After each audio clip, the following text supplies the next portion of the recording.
aya basi bimeze bite ubu nibwo buryo bwonyine ushobora gucukubira n'ubushomeri ufite ibihumbi 200 byawe gusa sezera ku bushomeri guhera kakanya mvuze ngo iki sezera ku bushomeri guhera kakanya ubu guhera ku 200 byawe wowe umu agent wa FDI ukajya utanga serivisi zo gucuruza umuriro amayinite ndetse n'ifatabuguzi rya StarTime n'ibindi byinshi bitandukanye ugatangira gukorera umufungo ubushomeri ugatera ishoti ukitwa cash money. Ku bindi bisobanuro watwandikira kuri email yacu info@fdibiz.com cyangwa ukadomagara kuri telefone yacu ariyo 0781 no FDI kuzaniye application yitwa Ifashe ushobora kuba wakoresha igura umuriro amayinite ndetse n'ifatabuguzi rya Star Times. Nta kindi bisaba uretse kudownloading application Ifashe kuri Google Play. Sibyo gusa kandi kuko nako bakoresha amatelefone y'amatushe tutabibagiwe. Kanda akanyenyeri 662 akanyenyeri 1 urwego ube wabasha kubona izo serivisi zose zavuzwe haruguru. Gabanyirizwa kugeza kuri 5.5% kuri buri serivisi yose uguze ukoresheje application Ifashe. Ku bindi bisobanuro watwandikira kuri email yacu ariyo info@fdibiz.com cyangwa ukadomagara kuri telefone yacu ariyo 0781 Ifashe, easy and affordable for you. aya basi nicama cyane gutinda dukomeza Cypher dukomerezaho twari turi. Wibutsa iyi filmu yisanga kuri agasobanurifilms.com ni website ubu filime ziri gusohokeraho ndetse na buri munsi kuri BTN. Bimeze bite? Recently closed all of her bank accounts and ibi byo twagiye tubibona last week. Scarlett umwe wapfuye bavuze ati konte ye ukwezi gushize icyumweru gishize mbere ko apfuye yabanje gufungwa.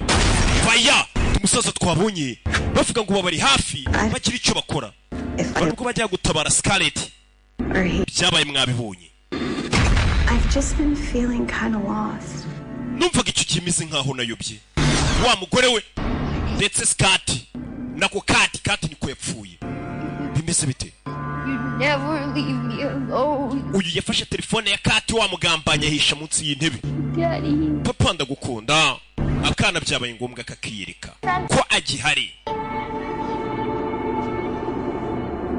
What's going on? Ese nibikibi cyambere. Sasa yugo ibwo yari gukuramo kode agenda areba neza umuntu undi bazakurikiza kwica yabonye izina rya risozi zakurikira mu bazapfa. Nyagasani umuntu ugiye gukurikizwa kwicwa niwe. Tugare kuba agent ba FBI babiri. How about we lighten the mood a little? Man, ko mbona kutameze neza. What do you say? Urabivuga yiki? We put this case behind us. Ikirego reka tukishyira inyuma yacu. Go and grab a beer. Tujye kunywa dunia yote. Oya mfite sheri. And you don't have plans. Mfite umupango nako. Well, is it plans or umupango? Date? Cyafite umuntu mugiye gusohokana w'umuhungu. Bagiye gutereta. Nyine niko nabyita. Umukobwa kumba afite agahungu bagiye gusohokana kagasheri. Ni Liz? Wrong. Kibazo ki? Nothing. Ntacyo. It's just everything we've been going through. Gusa nyuma y'ibintu byose twanyuzemo. Surprising you had time to meet someone. Biratangaje ko ufite igihe cyo guhura n'umuntu. Wait. Twahuriye ku mbuga. You're telling me you're going on a blind? Bisa ngo ugiye guhura n'umuntu utazi bahuriye ku mbuga nkoranyambaga. Ni kari ku mubano mwinshi usigaye ugenda. Relationship. Mubano ngo bahuriye ku mbuga nkoranyambaga. Umukobwa n'umuhungu bagiye go. We are just going for a drink. Umva tukeri ko kunywa dunia yote nta nibirenze. Yo, those sites. Umva sira mbuga nkoranyambaga sayo. Full of catfishers. Sira mbuga zibasusuye abantu babeshya mbe ugasanga umuntu yashyize amafoto ngo niwe nibimuranga kandi atari byo ba catfishers. Of course you can. Katurore. Njye mbona nanjye arabanyiyitirira ngo nitwa Rocky ntago nkoresha izo mbuga. That is none of your business. Umuhungu umunyamahirwe se ninde ntago bikureba ariko. Oh, come on, Reese. Cyukira ariko Reese mbwira. Hagiye gora n'agahungu. Sawa. It was Antoine. Yitwa Antoine. Damn. Hey. Lover. Tuze ngo n'umufaransa. Oh, he's got me beat already. What makes you say that? Aragufite aho ngaho kabisa. Reese. Urabizi Liz. As charming as they may seem. Umuhungu nimba nk'uko umuvuze ari mwiza. Ashaka kuba ari umutubuzi. You can't trust them all. Ntabwo wajya wizera abantu gutyo. Thanks for the advice. Urakoze kubwina mungiriye. Umuntu yiboneye sheri. Abanzi ngo umuhungu wabona ari babatubuzi jya witondera abantu. Baretse umuntu akamenya ibye. Reese, wait. Reese, Brit. A good agent always gives good advice. Umwagent mwiza tikatanga inama nziza. Have fun on your day. Ugira ibyishimo. Be open to... Just give me a rain check on that drink. Basi uwo muhungu mugiye muri gusangira wirekura umuganirize nyine winezeze nta mpamvu yo guhora urakaye. Amugiriye inama ni mugenzi we. Gatururi. Ibi filime.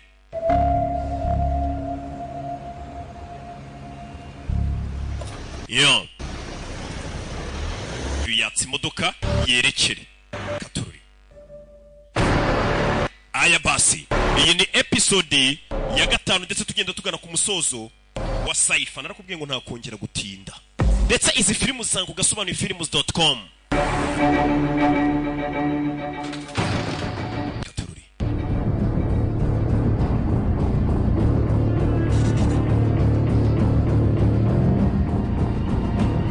Ndetse kuri BTN buri munsi saa 9 kugeza saa 10. Ndetse ukeneye kwamamaza nimero uhamagara ku cyicaro gikuru cy'agasobanuye ibikorwa bye tukabasha kubigeza ku bantu benshi agahira rimwe.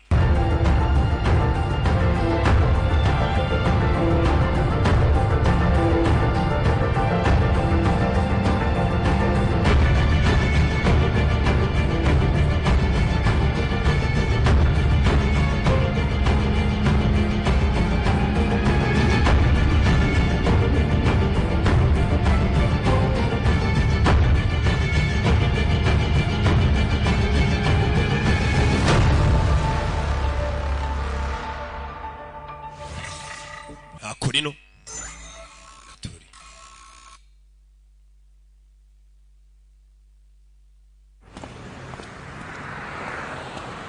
Do uyari hano kukagofero mu maso agenda yihishahisha nyine igihugu cyose kizi ko yapfuye yaje Akorino.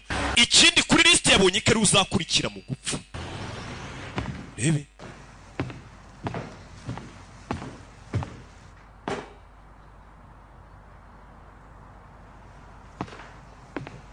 Yeah. Gatururi. Aza hano. Urebe filime. Yafashe inzira akimara kubona ko zamwumi yari uzakurikira gupfa. Fili ya mbere haro yayisaza. Kuri liste y'abazapfa ni ukurikira. It's me. Nye, afite ukuntu avuga nabi. Hell is me. Njyewe se ndinde. Who it is? Usuwo ndiwe. Can I come in? Nakinje na avuga nabi. Will. Man. Mwana. You got some major balls coming over here. Cyakora uriyumva koko kuryo utinyuka kuza kundeba. I need your help. Nyene ubufasha bwawe. Those that helped you in the past either got arrested Iryo jambo ngo nyene ubufasha bwawe mu myaka ishize ryaragufungishaga cyangwa rikakwicisha. and it got me arrested. Ubushize waramfungishije sibyo? Just let me in. Waretse nkinjira. Uyu mugabo yose ashinzwe umutekano. Just like you now. Ubundi guhigwa meze nkawe. Fugitive. Naho se mpigwa. I did time. Narafunzwe. Away from my family. Imyaka 2 ndi kure family yanjye. Umeze neza. What? Ikisi. You don't have a family. We nta family ugira wakigorye ngo baragufunze utandukana na family yawe. Yeah, you're right. Uzikari byo ko nta family ngira. Finder. Cyari cyarabyibagiye kizi ko kigira famille. Hari abantu bagenda bakicara kavuga ati ngiye mfite umugore n'abana ariko barabizi. Hari kiba cyonyine nta mugore. Bikakijya umutwe kikagira ngo uko gifite famille. Ngiye mfite famille. Ngiye ndubatse. Sinubatse mwese se mureba ku karubanda. Ndacyakira intwererana. Twerere. Akorino. Yari hano. Yaje mu kabari ngo gura n'umuhungu. Reese, rwaje kumureba. Antoine. Niwe Antoine, no muhungu bahuriye ku mbuga. Nacerewe. Pas de problème. Pas de problème. Bivuga Gafaransa. Bivuga Igifaransa se? That was it. Oya gishiriyaho. Kirangiranye n'iryo jambo pas de problème birangiriyeho.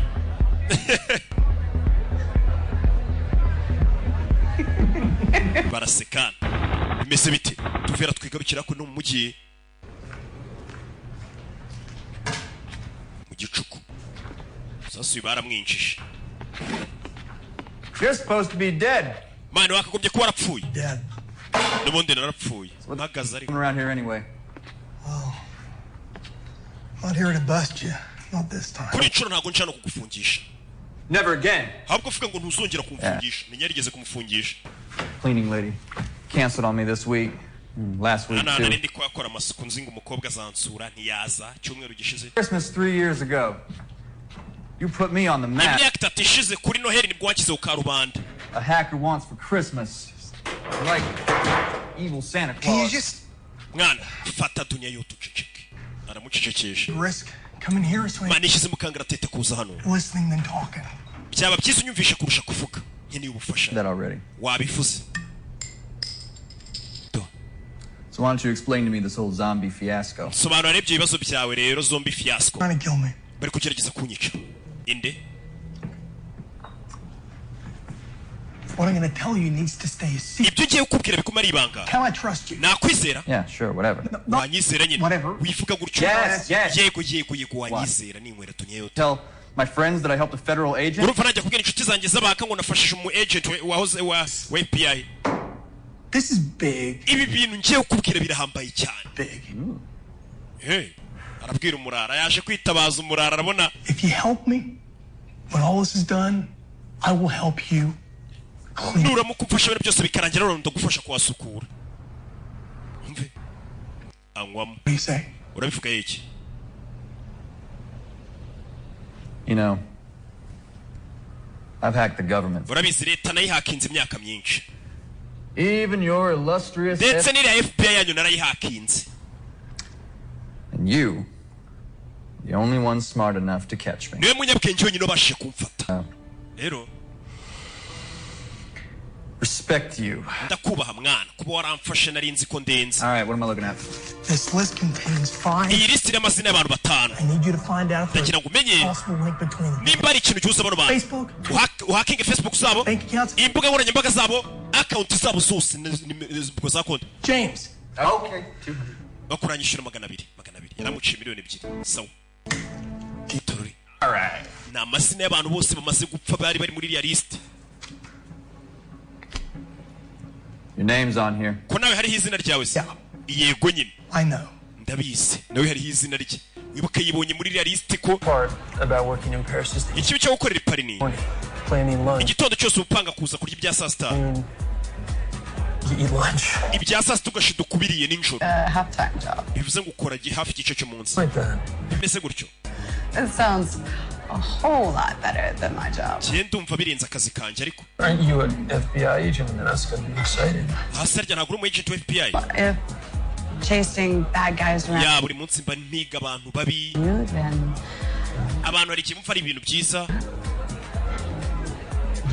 but you know it sounds Nyine umuntu ari a kubyumva. lot more exciting. Ariko bishishikaje tu kuba umuntu ari wa FBI ngahiga abagizi bana bari akazi kaba kaguye. Told me that you worked for the government. And I won't lie, it's a little intimidating. Kuba warambwiye gukorera leta rero byanteye ubwoba. I kept second guessing my choice of words. Ntangira gutekereza amagambo nzakuganiriza mvuga ni nzatereta umukobwa gute ukora muri leta ni. Ariko nta bandiri biri sirimu mba ngomba kukubwira ibyo nshaka n'ubundi sinigi wanyu. Nuko umurara ari gutereta umukobwa we. Ati naje gutereta mvuga ni wa mukobwa ukorera leta uriyubashye. Ngomba nanjye kuza mvuga utugambo niyoberanije nigeze akana keza. Attractive. Irresistible young. Tangira kumutera imitoma sinjya nsobanura utugambo nk'utwo two kureshya abakobwa mba numva ari ububwa. Yes, we'll both have another one. Twese twongere dunia yote. Thank you. Oya ngiye ntume. I was here waiting for you. Wibuke ko naje mbere yawe nanyweye dunia yote nyinshi we wacererewe. Come on, just one more drink. Ayo ngira unywe mariko rimwe wana. Ninjye uri butware. Okay, we'll see. Sawa, tubaze kureba. Okay. Tell me about yourself. Ngambwira ibikwerekeho. Exciting thing that's happened to you. Ikintu gishishikaje. Kigeze kikuba mu buzima bwawe. Come on, don't be shy. Bikiri soni. Grabbing on. Nahereye kare mvuga. The most exciting thing in a long time. Ikintu kimaze cyambaye igihe kinini gishize. Gishishikaje. Date in a long time. Nukuba nongeye kuza gusohokana n'umukobwa nyuma y'igihe kinini. Kandi umukobwa akaba ari mwiza. Agahungu kari hano gafite utugambo twiza. Hari abahungu babazi kuvuga. It's a long time. Harashite igihe kingana iki? How come a good-looking guy like Gute umuhungu w'ibogari nkawe you in such a long time? amara igihe kinini adafite sheri? Time. Ni igihe nyine. and trust. nabusikiye n'icyizere nibyo byatumye nguma ndi singo yabuze uyizera bura n'umwanya wo kubijyamo nibwo abonye umwanya wo kongera guteretana nanjye nimbona umwanya wo guteretana nzababwira. Very sorry for your loss. ntawo mfite. As you know, it's protocol for family members to identify recent sasa ibashe kumuganiriza accident victims, but biba bigoye kumenyesha umuntu wo muri famiye wasigaye ko mwene wabo yapfuye. No, let's move forward. reka dukomeze imbere mbwira. Sure. koko Yes. yego. Yes.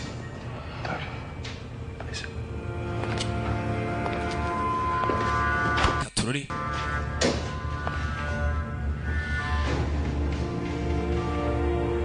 yaje hano umusaza abashe kumwereka we wapfuye. Can you confirm this is your wife, Scarlett? watubwira nimba yari umugore wawe Scarlett Watkins? That's her. yego niwe. Please. A moment. mwe mumpaye akanya murebe wa mugore wapfuye Scarlett Watkins uyu ni umugabo we. bamusize hano abasezera umugore we. uyu mugore we nawe yari ari kuri list y'abapfuye niwe wari ufite cabinet d'avocat biciyemo hejuru.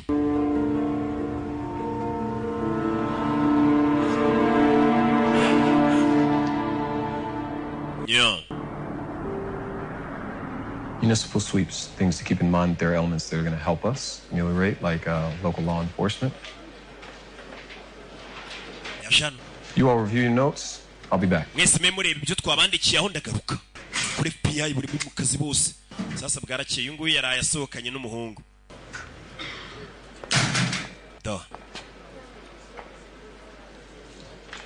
You're late. wakererewe. The polite thing to say would be hello.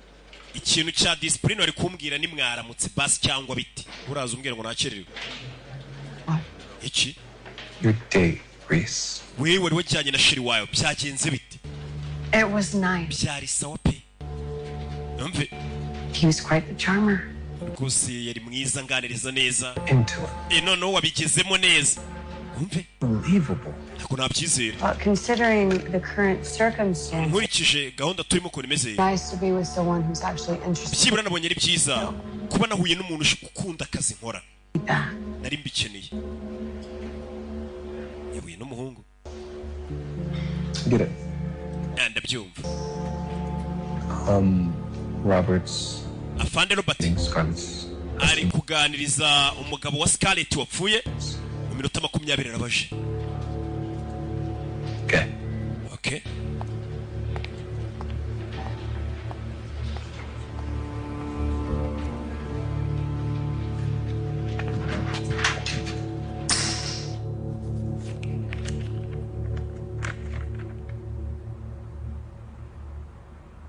But a heart attack. mutima. We all thought that was strange. twese twumvaga ari ibintu bidasanzwe. She was the healthiest person in our family. umugore wanjye yari muzima yari ameze neza. Sorry for your loss. kwicwa n'umutima umusaza biramucanze wihangane kubw'igihombo wageze. She didn't mention or do anything strange or out of the ordinary last week. ese mu cyumweru gishize mbere y'uko apfa nta kintu kidasanzwe yaba yarigeze akora. She didn't mention any financial decisions. ese nta myanzuro yerekeranye n'amafaranga igeze akubwira. Significant sum deposited birasa in nkaho account just last week. hari amafaranga yashyize kuri konti y'icyumweru gishize. oya nta kintu yambwiye. It appears she had a significant sum nanone hari andi mafaranga deposited into her checking account. yinjiye kuri konti ye adasanzwe mu cyumweru gishize. ibyo ntacyo mbiziho. But you do know why she transferred $10,000 to you the day before she died? umunsi mbere y'uko apfa se waba uzi impamvu yakoherereje ibihumbi 10 by'idolari kuri konti yawe? She lent me the money so yarangurije amafaranga back into my kids' lives kugira ngo nsubire mu buzima bw'abana banjye on their support. kuko nari maze igihe natanga amafaranga y'indezo anguriza ibihumbi 10. And now she's gone. none yapfuye.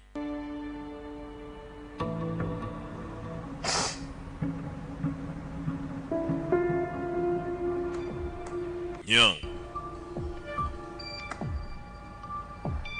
uyu yari hano yaje kwifashisha umuhaka amenye bari abantu bose bamaze gupfa nawe bahuriye kuki bahuriye he. Found something? hari icyo ubonye? No. yeah. Aside from the fact that you're the only man living from amongst those 5 names. usibye kuba ari wowe ukiri muzima muri ariya mazina 5 yose wampaye. I'm here. Impamvu rundi hano urayizi. You know what the dark web is? Icyo bita dark web urakizi? Yego. Okay. So people send money and guns. Abantu buriza amafaranga n'imbunda. Secret shit. N'ibindi bintu by'ibanga. No one knows who sent it or where. Ku buryo nta muntu umenye ngo ninde wabyohereje cyangwa byaturutse. None of your dead bodies are anywhere to be found. Bara bose bapfuye nta hamwe umuntu yababona. Ikirisha kubashakira hirya no yababuze. Rebe. Kira gutya. All right, there she goes. Babonye? This mean anything to you? Ibi ari cyo bisobanuye kuri wowe? Warp. Warp, ijambo warp. No. Yeah. It should. Check. Ifite kuba ryakagize icyo rikubwira. Niba konti yawe. Ubwira ngo narebe kuri konti, afata telefone arebe muri konti. Ibi filime. Fungura hano. Cyo nakubwira. Each of these 5 names received a bank transfer of 50 grand in the week leading up to their death. Bano bontu bose bapfuye mu cyumweru mbere yuko bapfa bari bakiri 50,000. Bivuye kuri company yitwa WAP. The same account, but I can't trace anything back. Kandi konti yoherezwe amafaranga ni imwe. Rebe, uyu nawe 50,000 byamugezeho by'idolari. Things here. Either Warp. Iyo company yitwa WAP. Advanced security system. Ishobora kuba ifite system ikomeye cyane muri Amerika irenze. It never existed in. Cyasi kabitanabaho. Kimwe muri ibyo. Kuko kuyihakinga byagoranye ntibari kuyibona. Fata dunia yo tunywe. Looks like you received a transfer about 4 months ago from the same company. Bisa nk'amezi anashize nawe wakiriye amafaranga angana kuriya nk'ayabandi bose bapfuye boherejwe 50,000 by'idolari. Barabwira uyu. Yeah. Yego. I remember. Ndabyibuka. Oh. You find the guy that initiated the transfer? Wakoresha amafaranga se? No mumenya rero uramenya nubiri inyuma. You should go kick his ass. Ugenda umukubiti. Doesn't matter anymore. Ubu ntacyo bikivuze kumumenya. Who was he? Yari indese, yarapfuye. My best friend. Yari inshuti yanjye magaro mwohereje amafaranga. None of my friends ever wired me 50,000. Nta inshuti yanjye iranyohereza 50,000 by'idolari. It's true friendship. Ngo bwari ubushuti bwa nyabwo pe. Umwohereje amafaranga. Yari inshuti ye magara. Gusa yarapfuye ni kati. Yapfiriye mu ruka y'imodoka. Tuvira tugore kuri wa musaza twabonye. Uyu musaza ngo ni watanze amakuru y'ahantu basanze cya kibe kirashe ari naho basanzira liste dutangira filime. I need you to deliver this envelope discreetly. Iyi envelope ndakira kugira ahantu yinjyanira mu ibanga rikomeye cyane. Mu kantu yakongeyeho. Here's the address. Address ngizi. Ukora uko ushoboye ntihagire umuntu n'umwe ukubona. Katurori. I'll let you know when it's done. Ndaza kukumenyesha nimbirangiza. Katurori.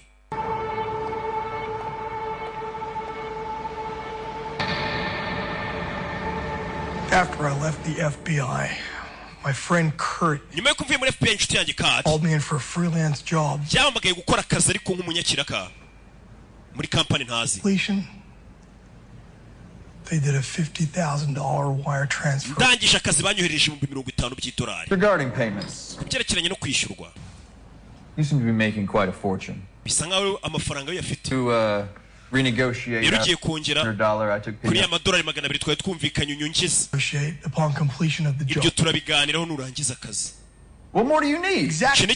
Said to Kurt's account. Facebook, Twitter account. Kati ndagira ngo nawe umuhakinga urebe ibya imbuga nkoranyambaga byose. Stable. Katori.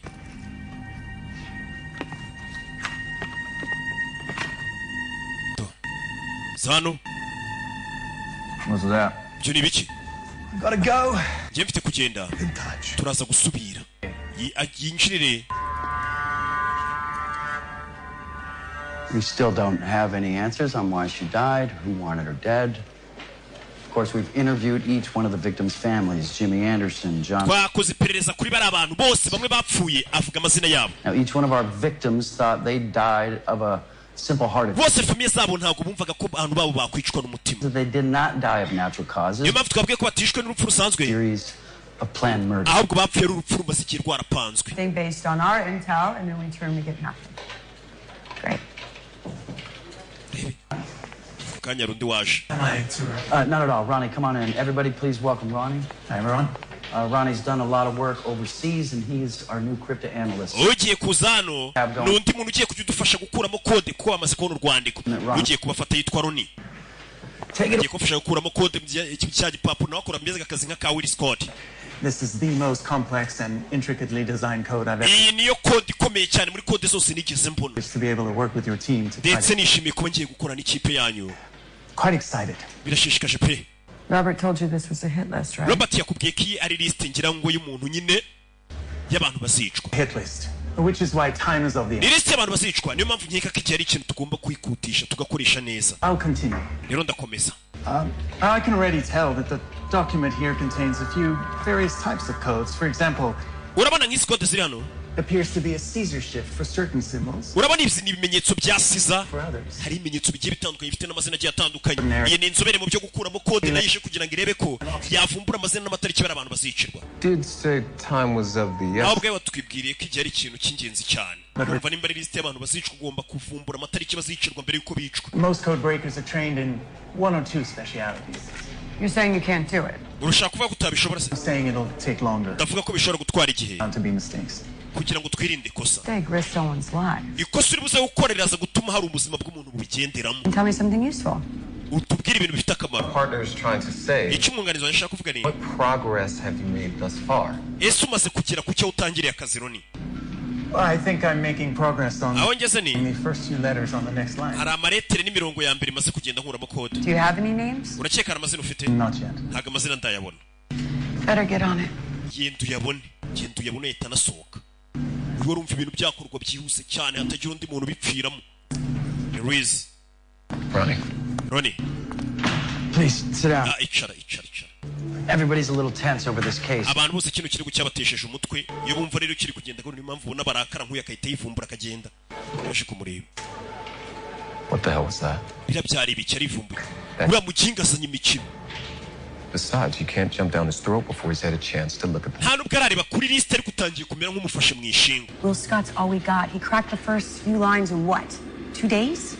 Will Scott uribuka ko mu minsi ibiri amaze kumenya amazina y'abantu benshi. Niwe muhanga. Scott is on the run. And even if we do catch him, Will Scott na urano kari tumufashe. Voluntarily help us decipher the list. Ntago twizeye ko yanadufasha gukemura kino kibazo ngakuremo code muri rwa rwandiko. Turi. Itacho.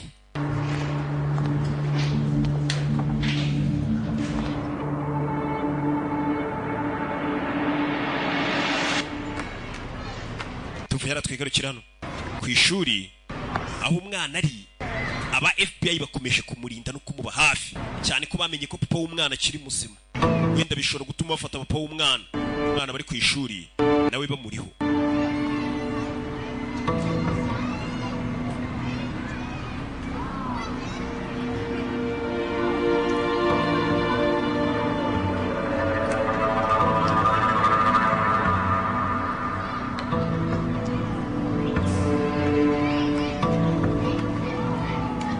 Yeah.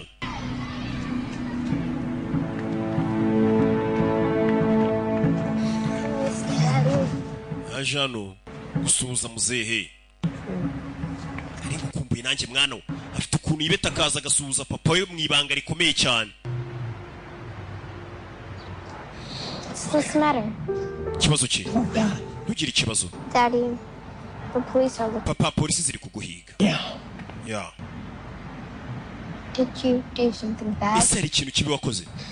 Not really. Yeah. Questions? Many. Hari ibibazo bakubajije byinshi. Okay, what'd you tell him? Wababwiye iki? Nothing. Ntacyo. I promise. Nkuko nari nagusezeranije. You'll remember? Twumvikanye siko ntacyo ngomba kuvuga papa ubundi umwana umubwiye ati ntuvuge ibintu ntaba agomba kubivuga. She knows you're alive. Mama kandi niwe yamaze kumenya kuri muzima. FBI yarabimubwiye. I would have done this under better conditions, but nakifuje kubona bikoze neza ariko isabukuru nziza mwana wanjye amuzaniye agapupe. Yeah. Okay. Just better get back. Mwana wanjye rusubirayo. Please notice you're missing, but you put him in here. Mbere yuko hagira umuntu nakubona sibyo? Mwana nasubiriyo. Get you there. Do. Nakana ke. Uko byamera kose nubwo ari guhigwa n'ubwibazo bikomeye ari no kuri list y'abazapfa agomba gushakanya akabona n'umusaza n'umwana we. I take it you're a morning person. Tuvyara tugaruka kuri no kuri uyu. Yeah. Yego. Have a good day. Yego rwose ugira umunsi mwiza. Wa mukobwa arizi no FBI. All right. sawa tuze gusubira rwose ntaribi ari hakunino kureba hano munsi y'umuryango wi abona hari icyamverope banyujijemo urebe filime hey ni Riz ebe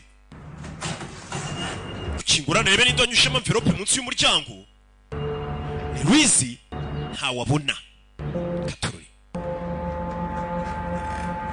asubiramo indani urebe filime nyo fungura gutya envelope abona afande we Robert ni ya foto ni ifoto yafoto ari kumwe n'umusaza hejuru y'inzu wa musaza watanze amakuru ari nawe watanze amakuru y'aho ibintu byatangiriye byose y'abantu bagombaga kugenda ndetse ari naho basanze rwa rwandiko rurimo kode yabonye ifoto y'umusaza uri kumwe na fande wabo bita Robert uriya musaza none tukaba twamubonye atanga ina envelope y'umuntu ati njyanira iyi envelope kandi ntagire umuntu ukubona tugaruke kuri uyu ni wa muhaka ubona bimeze nk'ibisazi ariko baraba hatari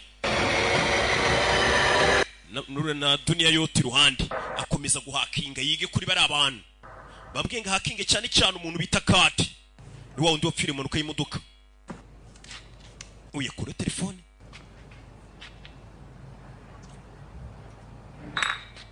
rebe ni Celeste telefone kuri yari kumwe na Kerere niwe basigaye babana. Hello? Will. Your friend Kurt? Inshuti yawe Kurt. I have evidence he was working for the company. Bonye ibimenyetso ko yakoreraga ya company. Now, Warp's not a company name. Warp ntabwo ari company. It's word they use for money transfer. Warp ahubwo ni kode bakoreshaga bashaka kohereza amafaranga.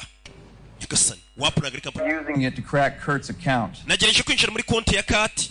Worked like a pack mule. Nabonye ari benshi cyane kandi konti iriho n'amafaranga menshi cyane. Ndaje nguhamagare. Ngo ni benshi bakorana nawe. Ngo kandi konti iriho amafaranga menshi. Ni wa mugenzi wapfuye. Ugeri hano. Hari inshuti yaza kumwinduka yitwaga Kurt wa agent wa FBI.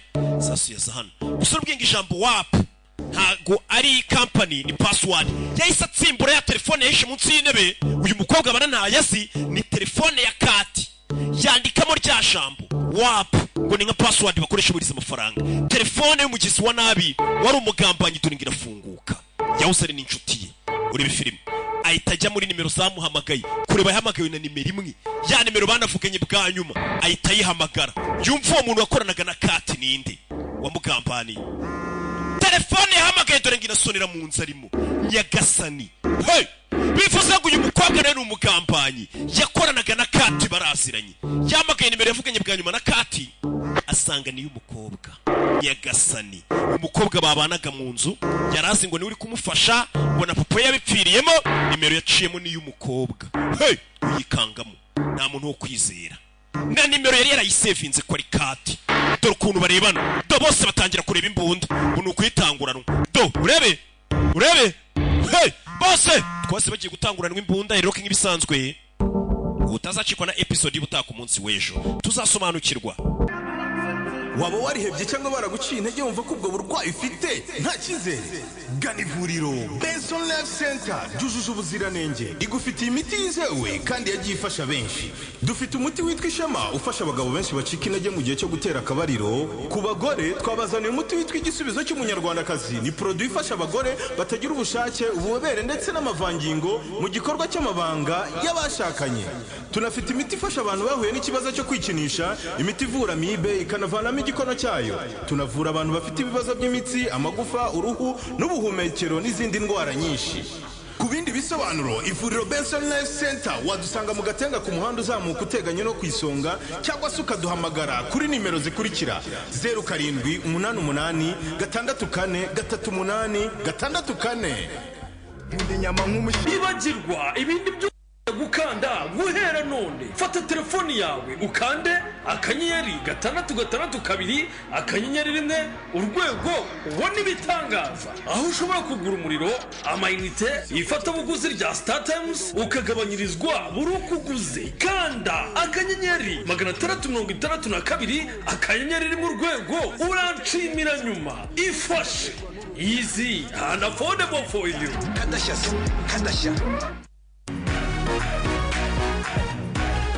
amahirwe koko asa rimwe mu buzima. Uwazanye ikinyobwa Dunia yote yegereje abanyarwanda andi mahirwe. Tombora iby'agaciro binyuze mu kinyobwa Dunia yote. Banyarwandakazi bakunze ikinyobwa cyacu, aya mahirwe ntabacike. Mu gihe cyose uguze ikinyobwa cyacu uramenye ntujugunye umufuniko, kuko ariho hibereye amahirwe 1000 yo kuba watsindira ibintu by'agaciro nka televiziyo, telefone, decoder za Canal Plus, amagare, casque za moto n'ibindi byinshi. Icyo usabwa nta kindi, wowe nyarukira ahacuruzwa ibinyobwa hose mu gihugu maze wisabira ikinyobwa Dunia yote, nawe winjire mu bandi banyamahirwe. Nyamuneka aya mahirwe ntabacike, kuko ab'inkwakuzi ibya mbere batangiye kubyibikaho. Dunia yote, genda wazi igihe koko.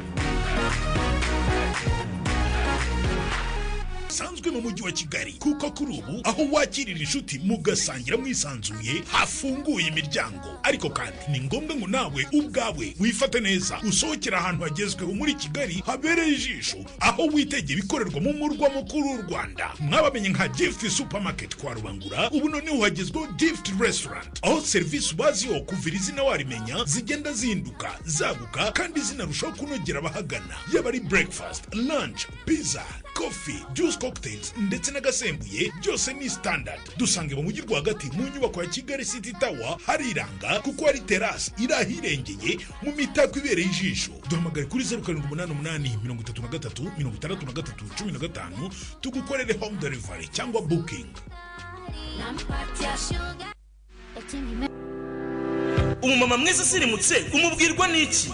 Umukobwa mwiza w'ikizungerezi umubonera he? Ngenda banze nkamwitegereza, nkareba imyambaro yambaye, nkareba imitako yitatse, nagira amahirwe yo kumwegera, nkumva imibavu yiteye, nkavuga nigenda urasirimutse. Gezaho nta kindi, ibyo nibyo byiza nyaburanga ku mwari n'umutegarugori ubereye u Rwanda.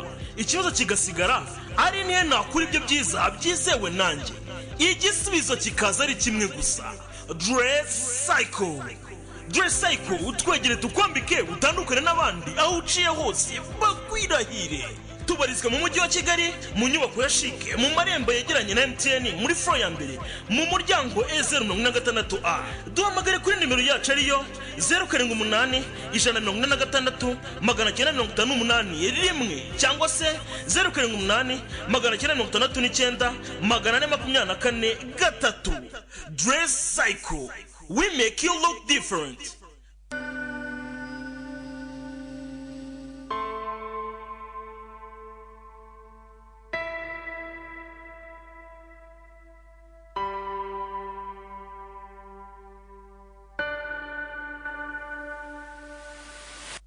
Mfite amafaranga, mfite buri kimwe, ariko nabuze ahantu ho kusohokera. El Clasico Beach kwa West. Dore ubuzima bantu musohokera Gisenyi, ntuzavuge ngo wariye ubuzima utagize El Clasico Beach. El Clasico Beach kwa West hakomeje kuba kwisonga muhana nyaburanga aho gusohokera n'abawe, aho wakirwa neza wirebera ku mazi, ufata ku mafu y'ikiyaga cya Kivu. Tubafitiye byinshi. Nifi yaho yamenyekanye cyane, bafite umwihariko wo kukurobera ifi mu Kivu, ako kanya bagahita bayikokereza nta handi iciye. Kugira Rubavu nturye ifi nk'iyi ubu umeze nk'utahageze. Dufite ba mucuma b'abanyamwuga bagutegurira amafunguro atandukanye kandi mu buryo bwiza. Tubafite ibyo kunywa byose, ibisembuye n'ibidasembuye, winywera wirebera ku mazi iruhande rwawe. Tubafite amata batembereza mu kiyaga cya Kivu, bakagutembereza ku turwa tuhakikije, harimo akitwa kuko abakobwa tubatembereza mu mashyuza, abakunda kwidagadura namwe. Buri weekend tubafite ababyinnyi babasusurutsa. El Clasico dukora amasaha 24. Ikindi yo musohokanye mwazanye murenga 15, tubatembereza mu bwato ku buntu. Wifuza gutanga komandi cyangwa ku bindi bisobanuro waduhamagara kuri